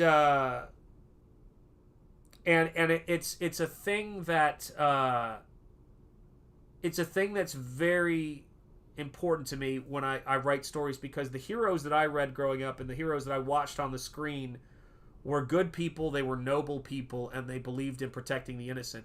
and good and evil had a very clear, dividing line. And that's something that I don't think is hokey at all. I think it's difficult to stand your ground and in a world of moral relativism. Please tell me there's a scene with Springball and a bazooka too. I'm going to make sure you get to draw Springball. Okay? I'm going to make sure you get to draw Springball. Don't worry. It's oh my gosh. What's up, Gwen, Lord of Cinder? How are you doing? It's great to see you. Gentlemen, I have arrived. Yeah. Yeah, Rocky's going to like it, man. Yeah, trust me, he's going to like it. But I know he can draw kids. I know he can draw, I know he can nail this. I just know he can. I mean, I wrote this story with you in mind. But I also want to see you do, because I've been watching Rock do stuff. This is the thing about work, and maybe this is something I got from teaching. But when I'm casting people for a story, or I'm thinking about how I would work with other artists or work with artists, I always want them to do something that is in their wheelhouse, and also something that I know is in their wheelhouse that they've never had the chance to do. And I think Rocky has got a lot more soul and acting in his stuff that he's never gotten to really do, in terms of with facial expressions and with, sort of the heart, in the way that I want to see him do stuff in comics. That is, to me, really important with comics. And I know he's going to nail the whole Springball thing. I know he's going to just do a great job on drawing Springball. That's not a concern of mine. So that part of it's easy to figure out. But that part I want to see. I can act with a bazooka. You're not getting out of this, man. If you want to do this, I'm telling you, you're gonna have to. Yeah. I'm gonna push you with this, man, because it's gonna be great. And yeah, I want Rock to launch a comic book. I want people to get a glimpse of what Rocky can do, because he's just I've known him for 30 years now. For those of you guys who don't know, he's been nominated for a Daytime Emmy. He has directed so much stuff that people have seen. He's worked on everything that you can imagine in all these different formats. I mean, he's done short subjects, he's done character creation, all sorts of stuff. And I think that there's an opportunity in this space right now for him to do something really incredible and really cool. And I want to see it happen, and I really want to make it happen with Springball. If you guys don't know, he also has this piece. He won the Terror in the Trenches art contest, and so he's got a pinup. If you have Terror in the Trenches by von Klaus, do check it out. It's got a piece by him. His icon is actually the face of Terror from Terror in the Trenches, as is his channel. Make sure you're subscribed to it. He does Wednesday comics every Wednesday. Shows some really great stuff on there. Apex Comics. It's funny, I made an amateur comic around 2010 called Apex, and I made a Gmail apex.comic @ which I have always kept. So every time I see you in chat, I wonder if I stole your email. There you go. Yep, Rocky has his own internet movie database. Yeah, he does. He has his own page there, guys. Check it out. Is that what is meant by peep game? Yeah, I guess so. I don't know what peep game means anymore. It's all falling apart, folks. All the slang is falling apart. Yeah, a thing I like about Nosfero's sword that's really fun is that the eyes of the sword have this really, they generate this kind of heat, much like what his ring can do. And it gives it this, everything about this book really plays around with, good magic versus evil magic kind of stuff. Although it's not really magic, it's kind of, it's faith. It's the supernatural. You know what I mean? And I love doing that kind of stuff. That's, and it's weird too, because Springball is so Lovecraft meets Ditko in a lot of ways. And again, Evil Dead meets Spider-Man. I just can't wait for you guys to see it. It's oh, this is gonna be badass, guys. You guys are gonna love this. This is for the Springball Oxidized edition, because I wanted to have a new piece of artwork for that second printing. And it's coming out better than I thought it was going to even come out when I started working on it. I did the layout and the design of it, but it's been nuts. The Art and Times of Jay Ryan. Is that sort of like Squid Game? Oh my god. It's like fascinating a woman with cheese. Well said. Yeah, peep game is when I attract ladies with marshmallow peeps. There you go. My wife, for the longest time, had this belief. I don't know where she got this from, but it was really funny that I liked those peeps for Easter, which I do not like them. I apologize. I don't like marshmallow peeps. For all my marshmallow peeps in the chat, that was complicated.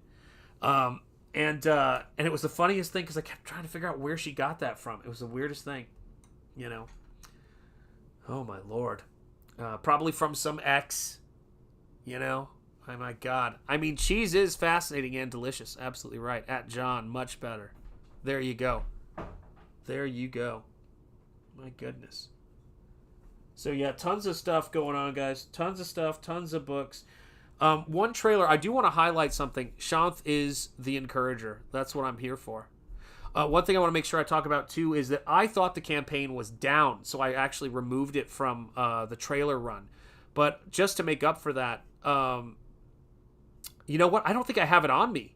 It's awesome. I'd love to call it up, man. But it's like, oh, you know what? Where's my Terror in the Trenches? Hang on a second. I'm having a thought. One sec. Let me play this while I try to quickly look for it, but you're still going to see that I'm not here when I come back. But there's a trailer that I stopped showing for a campaign because I thought it was closed. But guys, check out this trailer for a book I'm really excited about. Anna's The Eye Project book. Here you go, guys.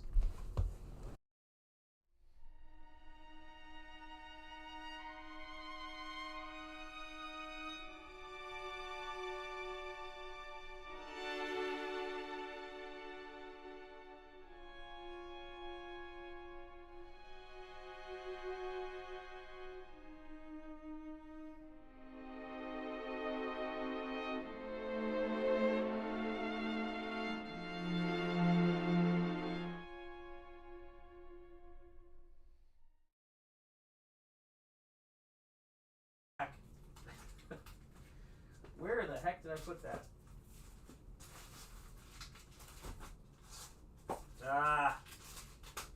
Hang on.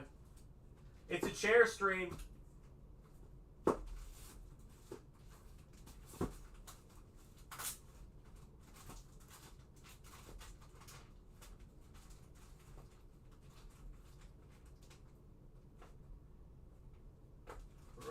Where? Oh, here it is. There we go.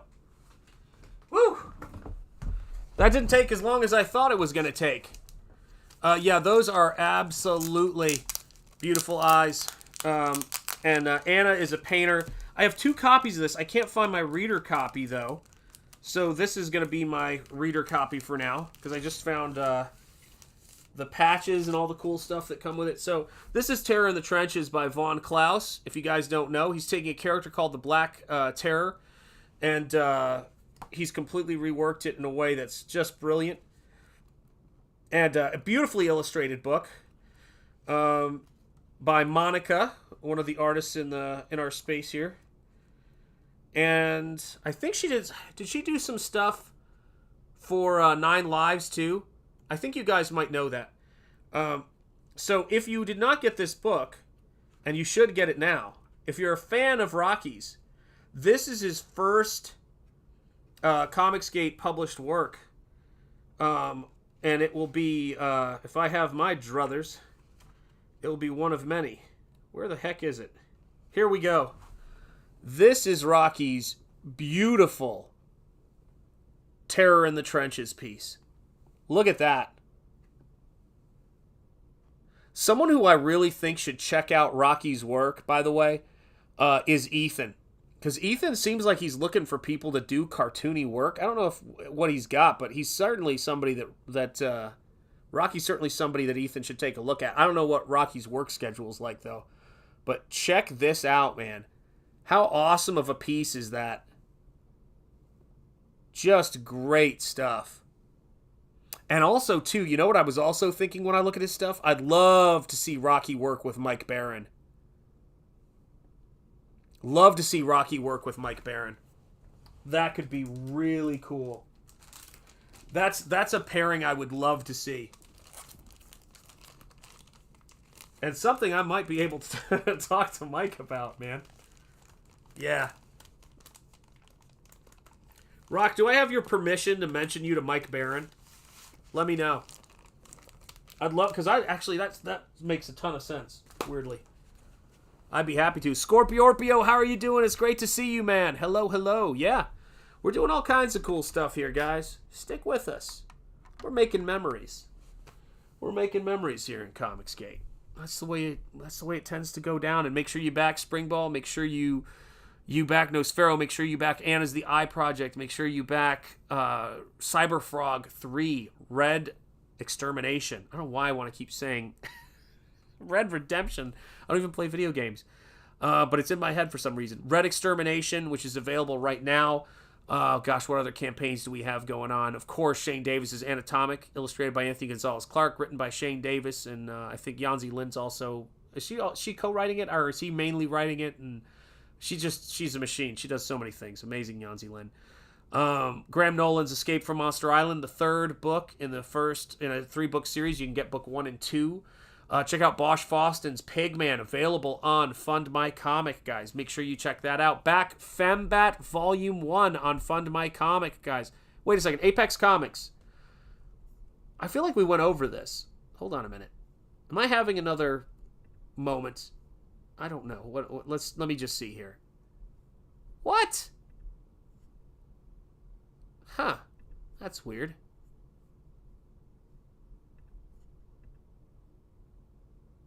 Apex Comics, do me a favor. Post in the chat again. With a link to your campaign, Fembat. Yeah. There you go. Post a link. Post a link to Fembat, man. Do it. Come on, do it. Von Klaus is great, says John. Agreed.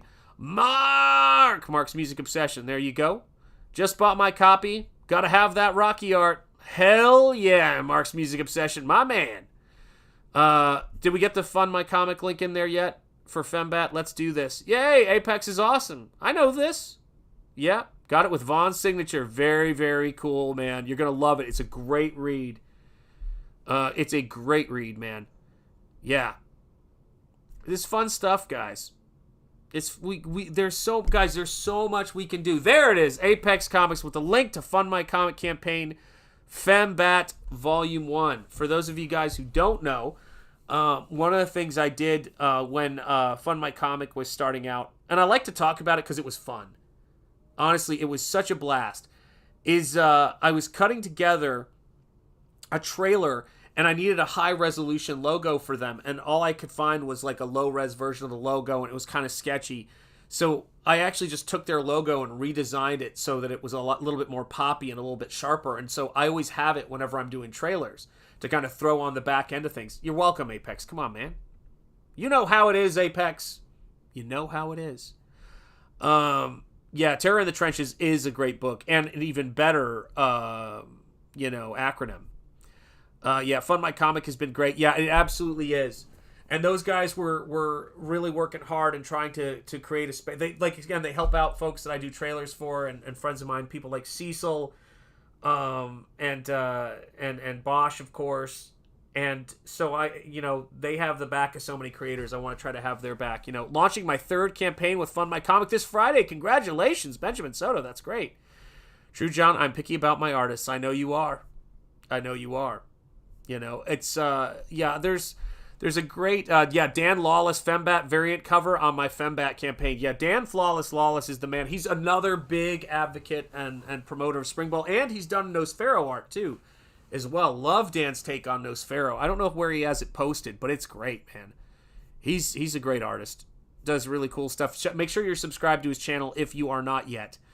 Does terrific stuff. And hail Shadowhawk Talks again, saying hello and coming in and keeping the energy and the enthusiasm up.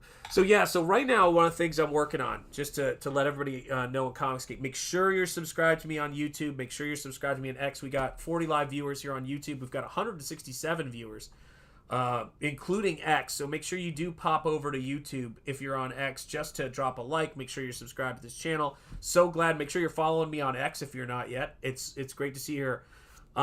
my name is Shanth Enjeti, and this is Shanth Enjeti Art. I am the creator of 2 comic books, SPRINGBALL and Nosfero the Crypt Walker. I've also done some illustration work and things like that for things you've seen in Comicsgate. I've done some pinups of my character from Nosfero for John Malin's Visions book. I think it was the last Visions book that came out, but I'm not entirely sure because my brain is pudding right now. I've done covers for or pinups for Mike Bancroft's The Lucent, for Eric Weathers' Battle Brick Road, and is it most recently? More recently or not more recently? I'm not sure. I think it came before Battle Brick Road or after Battle Brick Road. I did a pinup painting that I became a poster or a print, I think, for Razor Fist Ghost of the Badlands, which is one of my favorite paintings I've done. So again, and for those of you guys that that guy does one of the best channels, the channel on Shadow, the Shadow podcast, the Shadowcast. If you are not watching that is a great channel for the history of the Shadow. He's encyclopedic when it comes to his knowledge of all things Shadow. But he's a huge fan of Westerns and a huge fan of basically pulp culture. And so this is a piece that I did for him, and it was my first Western illustration. It was a painting for Ghost of the Badlands, and it was influenced by Lucy Kemp Welsh, an incredible painter who was a British painter, turn of the century, did a lot of incredible action horse paintings and things like that. So I used her for inspiration, and then this was just a blast to do. And I even got thank you so much, Spaceman. I appreciate it. Yeah, it was fun to do this. It was on just with acrylics on this board, and it was so fun. And Razor Fist has this very rare type of gun that was the first automatic gun replaced by the Mauser, and I had its name remembered like that, and I'm totally blanking on it right now. The Bergman. Shoot, what number was it? Anyway, it's a Bergman. And I said, "Do you own it?" And he goes, "Yeah." I go, "I need reference. Can you pose with your hand like this, holding it?" I sent him the sketch. So that's Razor Fist's hand, and that's Razor Fist's actual Bergman that I'm using for reference in this. So yeah, it's fun. That's the fun thing about these jobs, guys. I did a CYBERFROG trading card for those of you guys who are completists and want to have all of my stuff. The CYBERFROG trading card, I think you can get that on eBay, and it's one of my favorite paintings. Yeah, he does have a cool channel. Does some I thank you. I appreciate that, man. I love doing that kind of work. Yeah, so I reached out to him. I can't remember when, but I think it was about he really got me interested in reading Solomon Kane because he did a really great series on Embrace Pulp, the roots of comics and things like that. And just like my friend Michael King over at The Choice Voice inspired me to check out Hammer horror films. Sometimes some people around you can suggest you take a look at something over and over and over again. Oh man, you should look at this. Oh man, you should look at this. And you just don't hear it until the right person kind of just frames it for you. And as wild as this is, we were doing Conan illustrations last night, and a lot of people, because I'm influenced by Frank Frazetta's work, a lot of people imagine that I'm a Conan fan. And I love Frazetta's Conan artwork, and I love the John Milius Conan film. But when it comes to Robert E. Howard, Solomon Kane all day. I love Solomon Kane. That's my Robert E. Howard character, is Solomon Kane. And the blue flame of vengeance and all of that stuff, man. I go to sleep sometimes listening to the audiobooks of Solomon Kane. That book and that story and that character are absolutely incredible to me. So if you have not read Solomon Kane yet, I have the audiobook and I have the hardcover over there of Solomon Kane with illustrations by Gary Gianni. It's boy, is it worth a read. It's worth checking out. Hail Mo Biggs, it's great to see you, man. How are you doing? But yeah, I mean, for me, it's anybody who's doing interesting work and is knowledgeable about subjects or what I tend to read. So, and tend to watch. So it's like, I watch the Townsends and their whole channel, which is on 18th century, living and cooking. I love that kind of stuff because it's really interesting to me. Pro walks, tours. It's not all just, commentary and art related. I love the Grim Life Collective. That's a great channel. They do a lot of location stuff. They went and visited Peter Cushing's final resting place recently in England. and loved to see that. Well, you know what's funny is if you start watching my channel, or if you make sure you're subscribed to this channel, I'm going to start doing the horror of painting, which is going to be a series of videos. I think they're going to be most likely pre-recorded. And it's I used to teach painting and I used to teach illustration for almost 20 years. And so I've taught more people who didn't know how to paint probably than anybody I know, taking people from zero, with traditional media up to competency. And I'm going to be showing it starting with Pelican Pan opaque watercolors, but I'm also going to walk people through, probably do some exercises with acrylics once I get rolling. So stay tuned to this channel for the horror of painting, because it's going to be a really useful class taught by myself. And I've taught all over the place, lectured at Microsoft Games and MIT's Gambit Game Studio, taught it as a senior critic at Rhode Island School of Design for 15 years. And also did some teaching at UMass Dartmouth, Montserrat College of Art, where I was an associate professor, and just any number of things. Just so many different things I've done, lecturing and teaching. And so I kind of... Eric Weathers. And Eric Weathers is doing some great painting stuff, too. It's great to see. I've taught Eric Weathers, the great Eric Weathers, who is my letterer on Nosfero, the Crypt Walker, and I'm going to have him looking over all my lettering for SPRINGBALL, man, because as both an artist and as somebody I want to collaborate with, he's just great, man. Gwen Lord Cinder next week, CG King's pulp characters. I think we were talking about doing Thundercats at some point, just to do something that a lot of people know. But yeah, I mean, that could be really cool. Yeah, really cool. I've got... I just grabbed it a second ago. Hang on a second. Where is it? Let me see. I know I have it here somewhere. Here we go. One of the pulp characters that I got really inspired by as a result of that stuff too, and this is William Baumhofer is the cover artist on this. I actually like his. I love James Bama, but I really love Walter Baumhofer's Doc Savage.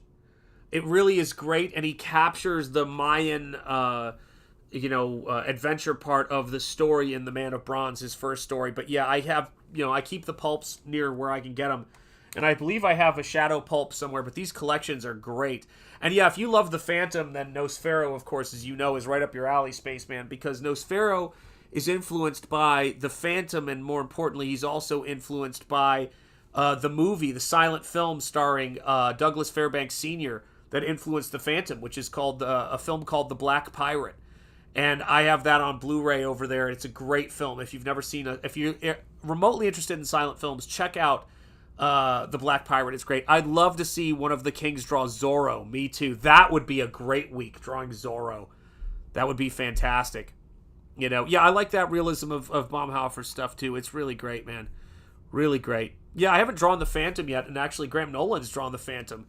So it was so cool to be working with folks doing interesting stuff. I did thankfully get to draw Flash Gordon for the 75th anniversary. Len Wein wrote a short story that's in that hardcover that I drew in my SPRINGBALL style, and that was a lot of fun to do because Len Wein, God rest him, co-creator of Wolverine and Swamp Thing and all of these incredible characters, and what a legacy of creativity he left behind. So it's fun to do that kind of stuff, and it's fun to work with folks like that from time to time. Aaron Lopresti would draw a great Zorro. Yeah, I mean, I think in a lot of ways Wraith of God is a bit like his Zorro. Does Wraith of God have like a rapier? He really should. He absolutely should have a sword if he doesn't. I like six shooters as much as the next guy, but Wraith of God deserves a sword if he doesn't have one. I'm trying to remember, but my brain is blanking out. It's one of those things. My gosh, 175 people watching, 50 likes. Thank you guys so much for your support and for checking things out. And again, thank you, Michael Dietsch, for the super chat, and all of you guys who are channel members. I've got to wrap up. We're at about 2 hours now. I got to get something to eat. As you can tell, my brain is failing completely right now. I haven't eaten today. I completely forgot. I forgot to have anything to eat today. So I think what is it? That was 8 o'clock in the morning to 3:27. Probably a good time to get some food, wouldn't you say? So from the heart of Lovecraft country and the birthplace of American religious liberty, my name is Shanth Enjeti. You've been watching Shanth Enjeti Art. Go out there and back Springball. Go out there and back Nosfero. I'm Comicscape. Back some Comicscape books. There's some great stuff out there. And really proud to be around the artists that I work with. They do beautiful work that inspires me, and I hope I can do the same for them. And I want to thank you guys for all of your support of this channel. I want to thank you guys for all of your support of all the stuff that I do here. All you channel members, you're going to see your names in the credits in just a second, because that's what makes this thing happen. And I couldn't be more thrilled. So as I always close, and always important to say, speak easy, stay gold, keep the faith, and peace be with you guys. I will see you soon. Give nihilism no quarter, and have a great rest of your day here on this fine Tuesday. Take care, and thank you so much. We've got Rachel. Take care, Rachel. It's great to have you here. Chuck, great to have you here. Take care. Spaceman, so great to have you here. Thank you so much. Linz, welcome, welcome, welcome. Grim Jim 666. Rocky Ballesteros, my brother, man. We'll talk more about that story, I promise. Mo Biggs is always OG. Great to see you.